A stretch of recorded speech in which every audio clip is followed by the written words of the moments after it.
ಕಟಕ್ ರಾಶಿಯವರ love life ಹೇಗಿದೆ prediction ನಾನು ಮಾಡ್ತಾ ಇದ್ದೀನಿ. ಟ್ಯಾರೋ ಮುಖಾಂತರ ಮಾಹಿತಿನ ಕೊಡ್ತಾ ಇರೋದು. ನಿಮಗೆ ರೆಸೊನೇಟ್ ಆದರೆ ತೊಗೊಳ್ಳಿ, ಇಲ್ಲ ಅಂದರೆ ಬಿಟ್ಬಿಡಿ. ನನಗೆ ಫಸ್ಟ್ ಕಾರ್ಡ್ ಬಂದಿರೋದು ಲವರ್ಸ್ ಕಾರ್ಡ್ ಆಗಿರೋದ್ರಿಂದ ಇದು ತುಂಬ ರೇಯರ್ ಕಾರ್ಡು. ಇದು ಯಾವಾಗ ನಮಗೆ ಈ ಕಾರ್ಡ್ ಬರುತ್ತೆ ಅಂದರೆ ನಿಮ್ಮದು ಬಹಳ ಹತ್ತಿರದಲ್ಲಿ ನಿಮ್ಮ ಮದುವೆ ಆಗೋದಿದ್ರೆ ಅಥವಾ ನೀವು ಕಾರ್ಮಿಕ್ ಪ್ರೇಮ ಸಂಬಂಧ ಅಂತ ಏನು ಹೇಳ್ತೀವಿ, ಕಾರ್ಮಿಕ್ ರಿಲೇಷನ್ಶಿಪ್ ಇದ್ದರೆ ಮಾತ್ರ ಈ ಕಾರ್ಡ್ ಬರುತ್ತೆ. ಸೊ ನಿಮ್ಗೆ ತುಂಬ ಬೇಗ ನೀವು ಅಂದ್ಕೊಂಡಿರೋ ಸೋಲ್ಮೇಟ್ ನಿಮಗೆ ಸಿಗ್ತಾಳೆ, ಸಂಗಾತಿ ಅಂತ ಹೇಳ್ತೀವಲ್ಲ ಅವರು.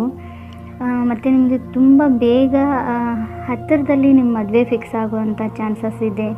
ನಿಮಗೆ ಯಾವ ಥರ ಜೀವನ ಸಂಗತಿ ಬೇಕು ಆ ಥರ ಇರೋವಂಥ ವ್ಯಕ್ತಿ ನಿಮ್ಮ ಲೈಫಲ್ಲಿ ಬರ್ತಾರೆ ಅಂತ ನಾವು ಈ ಕಾರ್ಡ್ ಬಂದಾಗ ಎದುರಿಗಿರೋ ವ್ಯಕ್ತಿಗೆ ಈ ಕಾರ್ಡನ್ನ ಈ ಥರ ರೀಪ್ರೆಸೆಂಟ್ ಮಾಡ್ತೀವಿ. ನಿಮ್ಮ ಲೈಫ್ನಲ್ಲಿ ಲವ್ ಅಂತ ಹೇಳ್ಬೋದು ಈ ಕಾರ್ಡು. ಈ ವ್ಯಕ್ತಿ ನಿಮಗೆ ಹಿಂದೆ ನಿಮ್ಮ ಪ್ರೇಮ ಸಂಬಂಧದಲ್ಲಿರ್ಬೋದು, ಹಿಂದೆ ಎಕ್ಸಲ್ಲಿ ನಿಮ್ಮ ರಿಲೇಷನ್ಶಿಪ್ಪಲ್ಲಿ ಕೂಡ ಇರ್ಬೋದು. ಈ ವ್ಯಕ್ತಿ ನಿಮಗೆ ಮೋಸ ಮಾಡಬೇಕು ಅಥವಾ ಯಾವುದೇ ಥರ ಆ ಥರ ಇಂಟೆನ್ಷನ್ ಇಲ್ಲ, ಆದರೆ ಅವ್ರಿಗೆ ಟೈಮ್ ಇಲ್ಲ, ಸಿಗ್ತಾ ಇಲ್ಲ. ಇನ್ನೂ ತುಂಬಾ ಅಪ್ ಆ್ಯಂಡ್ ಡೌನ್ಸ್ ನೋಡಿದ್ದಾಯ್ತು. ಈ ವರ್ಷ ತುಂಬ ಚೆನ್ನಾಗಿದೆ.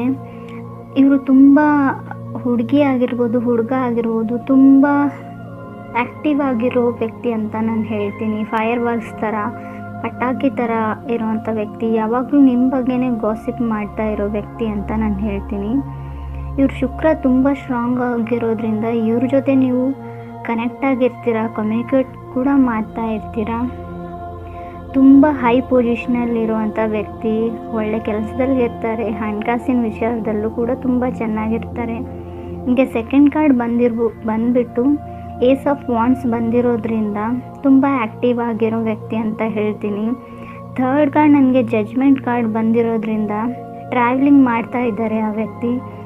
ಡಿಸೆಂಬರಲ್ಲಿ ಕೂಡ ಬಂದಿರ್ಬೋದು ಅವರು ರೀಲೊಕೇಟ್ ಆಗಿ ಅವರು ಸ್ಥಾನನ ಚೇಂಜ್ ಮಾಡಿಬಿಟ್ಟು, ಅಥವಾ ಅವರು ಇವಾಗ ಜಾನ್ವರಿಯಲ್ಲಾದರೂ ಶಿಫ್ಟ್ ಆಗ್ಬೋದು ನಿಮಗೋಸ್ಕರ ನಿಮ್ಮ ಲೈಫಲ್ಲಿ ಬರಬೇಕು ಅಂತ, ಅಥವಾ ನೀವೇ ರೀಲೊಕೇಟ್ ಆಗ್ತಾ ಇರ್ಬೋದು ಬೇರೆ ಕಂಟ್ರಿಲಿದ್ದರೆ, ಬೇರೆ ಊರಲ್ಲಿ ಕೂಡ ಇರೋರಾಗಿದ್ದರೂ ಕೂಡ.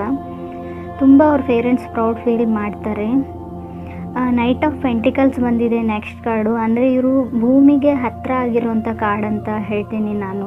ಇವರು ವೃಷಭ ರಾಶಿಯವರಾಗಿರ್ಬೋದು ಅಥವಾ ಮಕರ ರಾಶಿಯವರಾಗಿರ್ಬೋದು ಅಂತ ನಾನು ಹೇಳ್ತೀನಿ. ಹಿಂದೆ ಇರೋ ರಿಲೇಷನ್ಶಿಪ್ಪಲ್ಲಿ ನೀವು ವೃಷಭ ರಾಶಿಯವ್ರ ಜೊತೆ ಅಥವಾ ಮಕರ ರಾಶಿಯವ್ರ ಜೊತೆ ಇದ್ದಿರ್ಬೋದು. ಇವ್ರ ಜೊತೆನೇ ನೀವು ಕಮಿಟ್ ಆಗಿದ್ದರೆ ಇದು ಕೂಡ ಮದುವೆ ಆಗೋ ಚಾನ್ಸಸ್ ಇದೆ. ಅಥವಾ ಸಿಂಗಲ್ ಆಗಿರೋರಿಗೆ ನಿಮ್ಮ ಲೈಫಲ್ಲಿ ಸಿಂಹ ರಾಶಿಯಲ್ಲಿರೋವಂಥ ಒಬ್ಬ ವ್ಯಕ್ತಿ ಬರ್ತಾರೆ ಅಂತ ನಾನು ಹೇಳ್ತೀನಿ. ಅವ್ರಿಗೆ ನೀವು ಯಾವ ಥರ ಇರ್ತೀರ, ಯಾವ ಥರ ನೀವು ಬಿಹೇವ್ ಮಾಡ್ತೀರ ಅದೆಲ್ಲ ಅವ್ರಿಗೆ ತುಂಬ ಇಷ್ಟ. ಅಥವಾ ವೃಶ್ಚಿಕ ರಾಶಿಯವರು ಆಗಿರ್ತಾರೆ ಈ ವ್ಯಕ್ತಿ, ಸಿಂಹ ರಾಶಿಯವರು ಆಗಿರದೇ ಇದ್ದರೆ, ಅಥವಾ ನಿಮ್ಮದೇ ರಾಶಿ ಮಿಥುನ ರಾಶಿಯವರು ಕೂಡ ಆಗಿರ್ಬೋದು. ಕೆಲವರಿಗೆ ನಿಮ್ಮ ಲೈಫಲ್ಲಿ ಬರುವಂಥ ವ್ಯಕ್ತಿಗೆ ಕೆಲವರಿಗೆ ಪೇರೆಂಟ್ಸ್ ಇರೋದಿಲ್ಲ. ಇದೊಂದು ಹಿಂಟ್ ಥರ. ಮೇ ಬಿ ಒಬ್ಬರು ಮಿಸ್ ಆಗಿರ್ಬೋದು ಪೇರೆಂಟ್ಸ್, ಅಥವಾ ಇಬ್ಬರೂ ಇರೋದಿಲ್ಲ. ಅವರು ಕಮಿಟ್ ಆಗೋಕ್ಕೆ ರೆಡಿಯಾಗಿರ್ತಾರೆ ನಿಮ್ಮ ಜೊತೆ. ಅವರಿಗೆ ಮದುವೆ ಕೂಡ ನಿಮ್ಮ ಜೊತೆ ಆಗಬೇಕು ಅಂತ ಇರುತ್ತೆ. ಇದು ಮ್ಯಾರೇಜ್ವರೆಗೂ ಹೋಗುವಂಥ ರಿಲೇಷನ್ಶಿಪ್ಪು. ಈ ವರ್ಷ ಖಂಡಿತ ನಿಮ್ಮ ಮದುವೆ ಆಗುತ್ತೆ ಅಂತ ನಾನು ಹೇಳ್ತೀನಿ.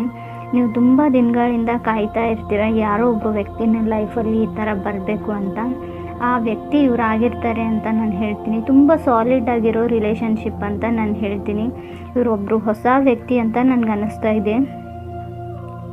ನೀವೇನಾದರೂ ಹಳೆ ರಿಲೇಷನ್ಶಿಪ್ಪಲ್ಲಿ ಇರೋರಾಗಿದ್ದರೆ ಇವರು ವೃಷಭ ಅಥವಾ ಮಕರ ರಾಶಿಯವರಾಗಿರ್ತಾರೆ.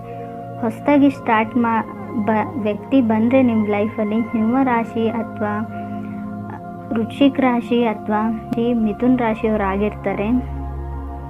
ಸೊ ಮದುವೆ ಕೂಡ ಆಗುತ್ತೆ ಈ ವರ್ಷ ಅಂತ ನಾನು ಹೇಳ್ತೀನಿ. ಫಸ್ಟಿಗೆ ವರ್ಷದ ಆರಂಭದಲ್ಲಿ ಸ್ವಲ್ಪ ಕ್ಲಾಶಸ್ ಕೂಡ ಆಗೋ ಚಾನ್ಸಸ್ ಇದೆ ಈ ವ್ಯಕ್ತಿ ಜೊತೆ. ನನಗೆ ಮಾಹಿತಿ ಇಷ್ಟ ಆಗಿದ್ರೆ ನನ್ನ ಚಾನಲ್ಗೆ ಸಬ್ಸ್ಕ್ರೈಬ್ ಮಾಡಿ.